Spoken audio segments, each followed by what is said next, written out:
एक Canadian doctor जो खुदा की ज़ात से इनकारी था, लेकिन एक दिन अपनी एक रिसर्च के दौरान उसने कुरान का एक ऐसा मौजज़ा तलाश कर लिया जिसकी बदौलत उसने इस्लाम कबूल कर लिया।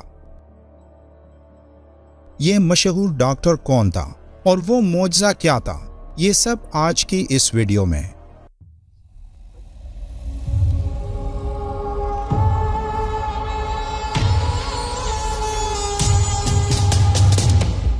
डॉक्टर केथ मोर वो मुहक्किक थे जिनकी किताब पढ़े बगैर कोई डॉक्टर बन ही नहीं सकता।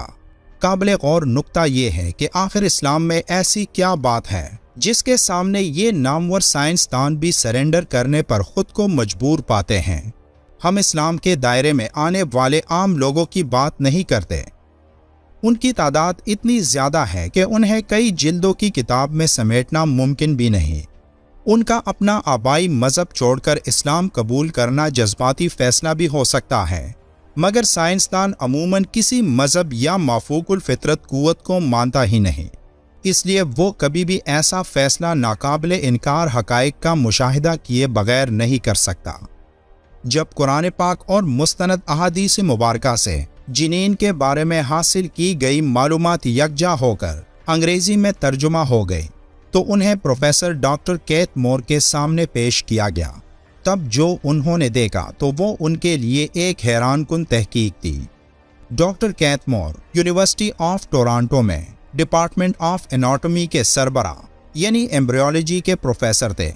जब वो तमाम मालूमात डॉक्टर केथ मोर के सामने रखी गई तो मुहतात मुताले के बाद डॉक्टर केथ मोर ने कहा कि कुरान और अहादीस की बयान करदा मालूमात का ज़्यादातर हिस्सा जदीद साइंसी मालूमात के ऐन मुताबिक है और इसमें बिल्कुल भी कोई तजाद नहीं पाया जाता।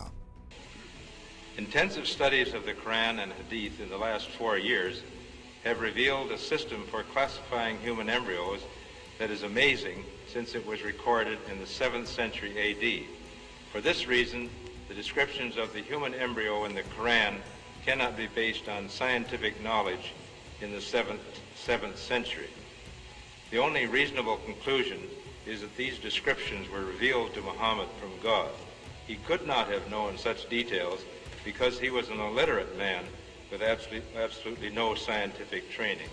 कुरान की जिस आयत को पढ़ने पर खुदा की ज़ात से इनकारी डॉक्टर केथ मोर पर हैरतनाक इंकिशाफ हुआ, वो आयत ये है, पढ़ो ए नबी अपने रब के नाम के साथ जिसने पैदा किया, जिसने जमे हुए खून के एक लोतड़े से इंसान की तख्लीक की।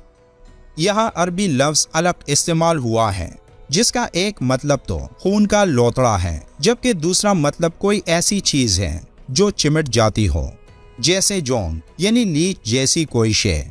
डॉक्टर केथ मोर को इल्म नहीं था कि हमल के इब्तिदाई मरहलों में जीनीन यानी एम्ब्रियो की शक्ल जोंग यानी लीच जैसी होती है या नहीं। ये मालूम करने के लिए उन्होंने निहायत ताकतवर और हसास आलात की मदद से जीनीन यानी माँ के पेट में मौजूद बच्चे के इब्तिदाई मराहिल का बड़े मुहतात अंदाज में मुताला किया और फिर उन तस्वीर का मुआजना जोंग के खाके से किया तो वो उन दोनों के दरमियान गैर मामूली मुशाबहत देखकर हैरान रह गए। इसी तरह उन्होंने जीनीन के बारे में मज़ीद मालूमात हासिल की जो कुरान पाक से थीं और जिनसे वो पहले वाकिफ नहीं थे। 1981 में सऊदी अरब के शहर दमाम में मुनक्किदा 7वीं मेडिकल कॉन्फ्रेंस के दौरान डॉक्टर केथ मोर ने कहा कि मेरे लिए निहायत खुशी का मुकाम है कि मैंने कुरान में इंसान की दौरान हमल नशोनुमा से मुतल्लिक पेश करदा नुकात की वजाहत करने में मदद की।